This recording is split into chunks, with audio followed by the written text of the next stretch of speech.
Baie welkom by hierdie week se koffiekuier. Dit is weer lekker om saam met jou te kuier. Ons is steeds met Jesaja besig.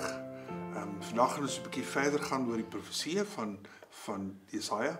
Ons gaan dit half net so uitlig vir julle en net so ietsie daaroor sê en dan kan julle 'n bietjie verder daaroor self gaan kyk. Maar voordat ons daarby kom ons bid eers saam.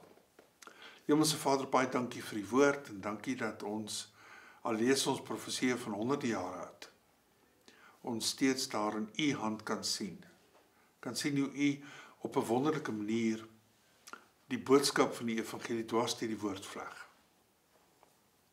En ons bid Here dat ook in Jesaja en die volk se uitsien na 'n Messias, ons ook in hierdie tyd waar ons gereed maak vir Kersfees, dat ons ook hierdie messiaanse belofte op 'n baie besondere manier in ons lewe volsien. So seën vir ons, ook in ons saamkuier vandag, laat die naam geheilig word en ons in die hart leer ken. Amen. Jesaja 7 vers 14, teken van Immanuel. Die Here sal daarom self julle teken gee, 'n jong vrou sal swanger word en 'n seun in die wêreld bring, en sy sal hom Immanuel noem. En dan kry ons die vervulling van hierdie belofte, Matteus 1 vers 22-23, waar die Immanuel gebore word. God met ons. Nou, in Jesaja se tyd was dit moes nou 'n korttermyn vervulling. Bedoel daarmee dat die teken dat God nou nie sy volk verlaat het nie. God nog steeds op 'n baie besondere manier daar is. Maar Matteus wys, die profesie kry eintlik sy volle betekenis eers wanneer die Messias gebore word. Maar ons het laas keer ook daaroor gepraat. Weerens die moeilike ding, dis nie die Messias wat die Jode wou hê nie. Ja. En kyk, en ons moet baie versigtig wees, daar's 'n verskil tussen 'n profesie en 'n voorspelling. Voorspelling is dit gaan môre reën en dit reën of dit reën nie. En dan is dit verby. 'n Profesie is mos iets wat tot 'n volmaakte vervulling dan nou kom in Jesus. So so daar's waarde nou daarvoor en dan is daar waarde baie keer ook later daarin. N.T. Wright sê Emmanuel is not a concept, it's a heartbeat, God stepping into human skin. So ek wil dalk net ek gaan jou nou vir jou 'n moeilike ene gee.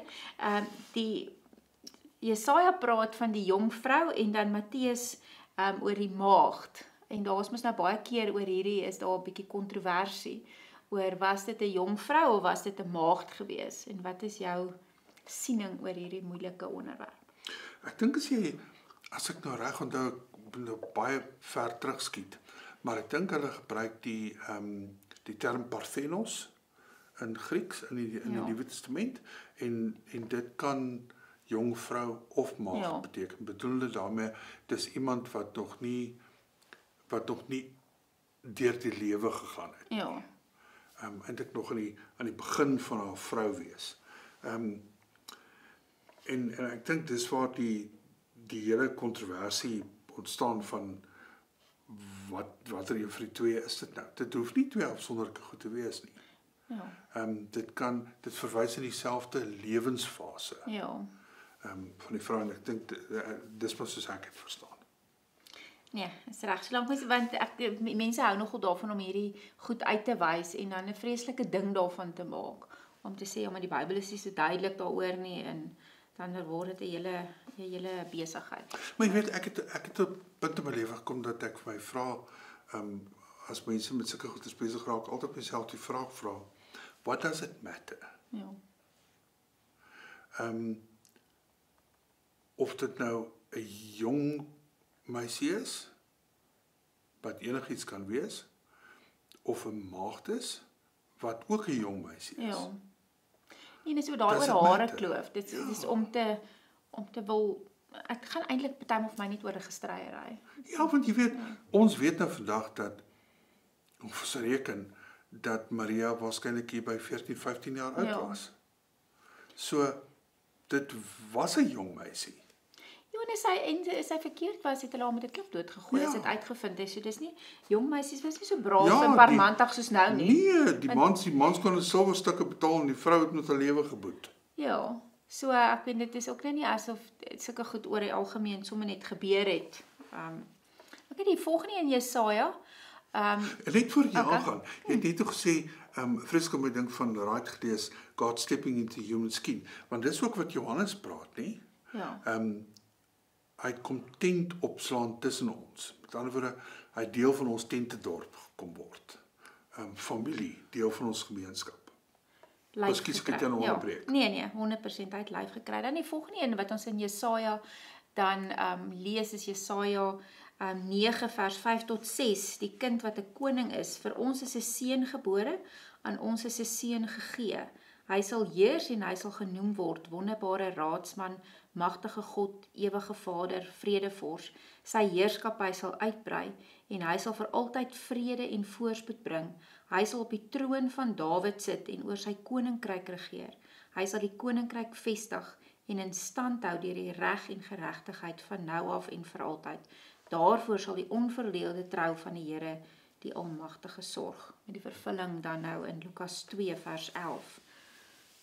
Maar jy het laasweek 'n baie ware ding gesê daaroor oor die sprong tussen die Ou en die Nuwe Testament. In hierdie gedeelte in Jesaja praat hy nie noodwendig oor die Here Jesus nie. Ja. Lukas 2 sê, vandag is daar vir julle 'n verlosser gebore. En daai verlosser is Christus die Here. Maar dis nie noodwendig wat Jesaja voorsien het toe hy hierdie profesie geskryf het nie. En ek dink dis belangrik dat mense moet verstaan, ons lees hom vanuit die Nuwe Testament uit en ons lees Jesus in hom in. Maar Jesaja het waarskynlik nie op daardie stadium Jesus voorsien soos wat ons hom ken nie. Nee, en ek dink nie daar was enigsins in hulle wildste drome kon hulle dink dis 'n seentjie wat gebore word in 'n plek waar daar nie vir hom plek is nie in 'n paleis nie. En En hy sit nie op die troon van Dawid nie. Hy sit nie op die troon nie. Hy heers nie. Hy soos wat hulle gedink het hy heers nie. En hy sag en hy het 12 jong manne om hom, klomp tieners wat saam met hom beweeg. En hy loop met sy voete en hy's nêrens as hy besig met geweld die Israel te herbevestig in die wêreld nie. So so hulle ek dink nie hulle verbeelding kon so ver gaan nie. Vir ons is dit maklik om daai verbeelding in te lees want ons ken Jesus, ons het die prentjie. Ons het laas keer gesê ons gaan so 'n bietjie oor hierdie konsepte gesels, die wonderbare raadsman, sterke God, ewige Vader en vredevors. So net so kort aantekening, die wonderbare raadsman verwys na hierdie wysheid in die hemel van Kolossense 2 vers 3. Die sterke God verwys na sy goddelike mag, Johannes 1 vers 1 tot 3. Ewige Vader in sy versorgende liefde. En dan vredevors wat shalom bring, die volle herstel in die verhouding tussen God en mens. Sodat ons net so 'n bietjie daai konsep het. Jy het baie mooi ding geskryf oor wat William Barclay gesê het. The birth of Christ is the invasion of peace into the chaos of this world.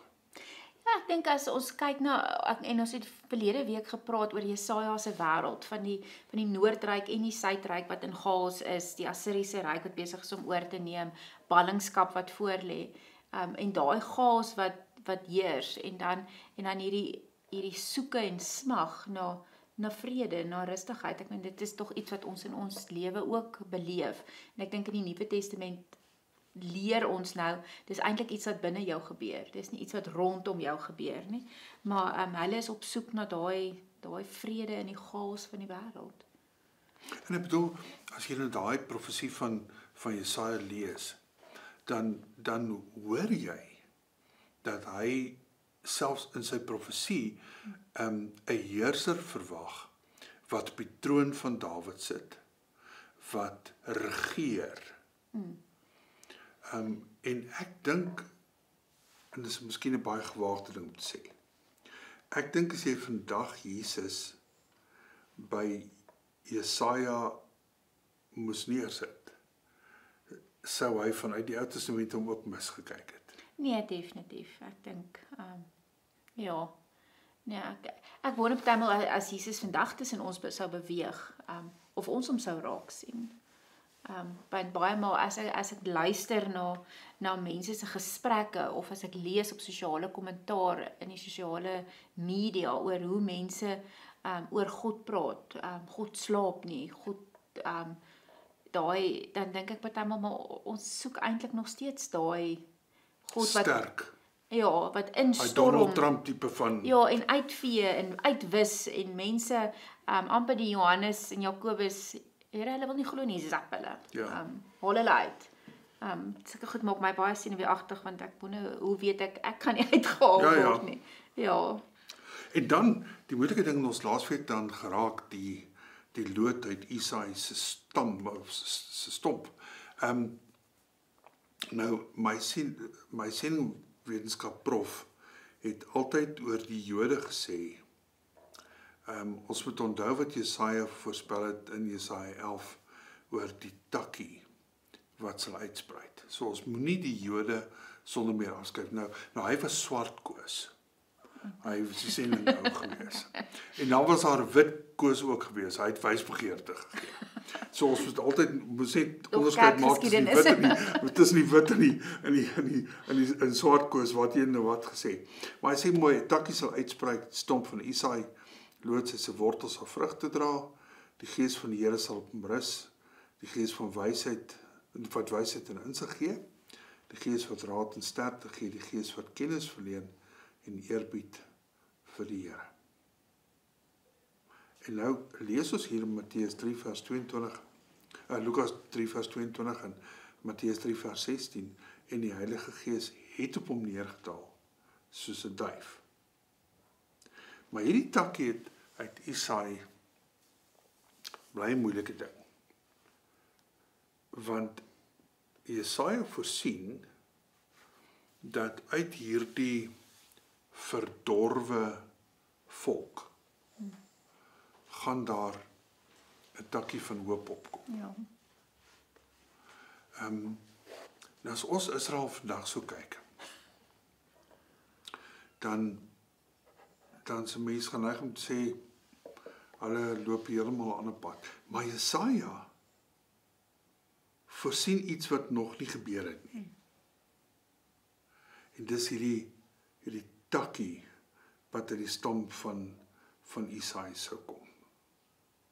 Kyk maar daai bloedlyn van Isaï was mos nou maar altyd vol kinkels en kabels. Ek meen as ons begin by Juda waar hulle oorsprong is wat ek en jy by 'n ander geleentheid gedoen het in Genesis, die hele verhaal van Juda en Tamar en dan kom Isaï en dan kom Dawid en dan kom wat is die vrou wat hy daar gaan haal daar van die dak van ek gaan kyk. So die heeltyd is daar die volk het maar dis nie asof ons die Nuwe Testament sê bou op 'n stewige rots. Nou ek nie Israel se rots is maar bietjie wankelrig, sanderig. As mense kyk nou na die bloedlyn waar uit hierdie kom. So ja, ek weet nie of Israel noodwendig. Dalk 'n ander vraag is die Israel waarmee ons vandag besig is dit die Israel waarvan die Ou Testament praat? Nee. En dis definitief die Israel waarvan die Nuwe Testament praat nie, want die Nuwe Testament praat van 'n nuwe Israel wat gewortel is in Jesus, waarvan ek en jy deel is.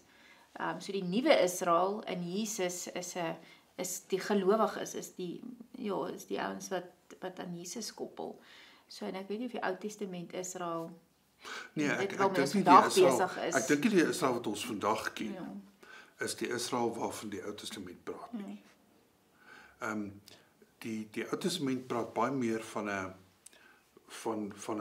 groep van mense.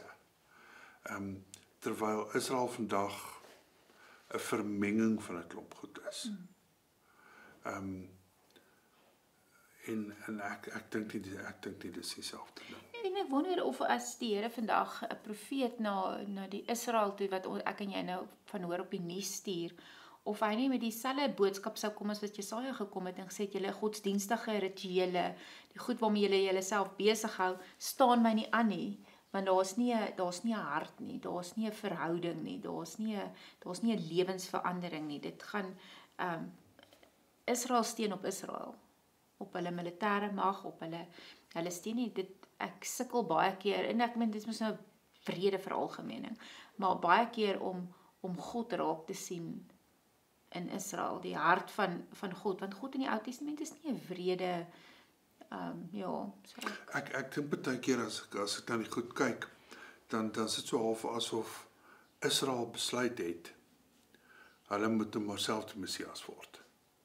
Dit is dalk 'n baie waarneming. Want die Messias wat ons van praat, is nie die Messias wat Israel verwag nie. Nee. En dit lyk vir my so half en half wat hulle by hulle self besluit, ons sal nou maar op die troon van Dawid sit. Ons sal heers. Ja, ons sal veg tot daar. Ons sal veg. Want dis die Messias wat ons soek. Ja. En omdat ons dit nog nie gekry het, word ons dit maar self. Ja, en die hele roeping van die Israel, vanuit Abraham uit, geseën om te seën, sukkel mense om vandag die seën van Israel te sien. Hulle is geseën, en ek meen, jy sien oralste waar, ek meen, daar is 'n plek in die samelewing waar jy nie 'n Jood kry wat iewers te hoog op is nie, maar die vraag is hulle nog 'n seën vir die mense om hulle, en ek twyfel. Maar dan bly hierdie dingetjie, dat hierdie profesie waarskynlik nog nie in sy volheid vervul is nie. Dat ons Israel nie as sulk sonder meer moet afskryf nie. Nee, ek dink ook nie, want God stap met hulle spesiale pad. Hier kom nog iets. Ja. Okay. Miskien nie in jou dag nie, maar hier kom nog iets. Die volgende is Jesaja 35 vers 5 tot 6, genesing en vreugde. Blinde sal kan sien, dowe sal kan hoor, lamme sal kan rondspring, soos takbokke, stomme sal kan sing, strome water sal uit die woestyn uitbars, daar sal riviere loop in die droë wêreld. En dan is die mooie vervulling in Matteus 11, wanneer Johannes die doper gevange geneem word. En dis altyd vir my, ek dink hierdie verhaal in Matteus 11 is vir my so troos. Johannes die doper wat geroep word as die een wat vooruit gaan en Jesus aankondig, en as hy gevange geneem word en bereid is om sy lewe daarvoor te gee, dan sê hy nog steeds, maar is dit die Messias? Is dit regtig die Messias? En dan antwoord Jesus hom uit hierdie profesie uit Jesaja 35 uit, wat sê, gaan vertel vir Johannes wat hulle hoor en sien, blindes sien, krepeles loop, dowes hoor, en dooies word opgewek, om te sê, maar onthou jy, Jesaja het gesê, en hier is dit nou. En dit is my altyd so mooi verhaal hierdie. Dit bly altyd vir my ding, dat hierdie mense, soos jy heeltemal reg oor Johannes gesê het, deur hierdie verskriklike foltering gaan, vir Jesus, en dan nog steeds vra, is hy regtig die Messias? Of moet ons iemand anders verwag? En ek dink is daai stukkie van, en ek dink dit is, kyk ons moet net vir 'n oomblik die twee uitmekaar uithaal. Johannes die disipel, wat die evangelie skryf, en Openbaring en die 3 briewe, en wat ons hiermee besig is, Matteus 11 is Johannes die doper, wat nou 'n ander Johannes is, die een wat Jesus se familie is, en wat die plek aanwys. En ek dink is omdat Jesus so verskriklik anders gelyk het. As jy vir honderde jare gekondisioneer is, duisende jare gekondisioneer is oor hierdie troonbestuiging, en hierdie militêre leier, en ewe skielik is dit 'n Messias wat met sy voete loop en mense aanraak. Is dit, ja, ek dink dis hoekom daar hierdie twee spanning die hele tyd in hulle geleef het. En 'n konsep wat vir ons so 'n bietjie vreemd is, maar ek dink 'n belangrike konsep is die hele ding van Shalom. Wat nou vertaal word met vrede. Maar eintlik beteken Shalom baie meer as dit. Shalom beteken heel word. Dit beteken vervulling, vervuldheid, 'n genoegsaamheid. En as mense mooi daaroor dink, dan is dit wat ons in Jesus die Here het. Daai volheid, lewe, en alles wat daarmee saamgaan. Ja, en ek dink daai genesing en vreugde is iets wat weer eens iets wat binne in ons gebeur. Dit met die uitstorting van die Heilige Gees word dit deel van die vrug van die Gees, is om daai in ons te hê en daai strome van water, daai lewende water waarvan Jesus praat in Johannes 4 met die vrou by die put, is daai wat hy kom gee, wat aanhou. Het jy volgende week gesels ons 'n bietjie oor Jesaja 40 vers 3 en verder. Okay. Baie lekker om saam met julle te kuier vandag. Sal jy vir ons afsluit asseblief? Here, as ons so saam lees uit Jesaja uit, dan besef ons eintlik maar net, kom bely ons vanoggend, dat ons so maklik verkeerd kan hoor, so maklik verkeerd kan verstaan, en dat ons ook maar leef met vooropgestelde idees en prentjies in ons koppe, wat nie noodwendig dit is wat u in beplan het of wou gehad het nie. En daarom kom vra ons, ekskuus Here, as ons partymal die verkeerde goed sê, of die verkeerde verwagtinge het, of die verkeerde uitkyk het, mag u ons deur u Gees kom versigtig kyk en ons leer en ons vul met wysheid, sodat ons sal sien soos wat u sien en hoor soos wat u wou gehad het ons moet hoor. Help ons om op die skouers van die eerste hoorders te staan, sodat ons beter kan verstaan. Amen. Shalom.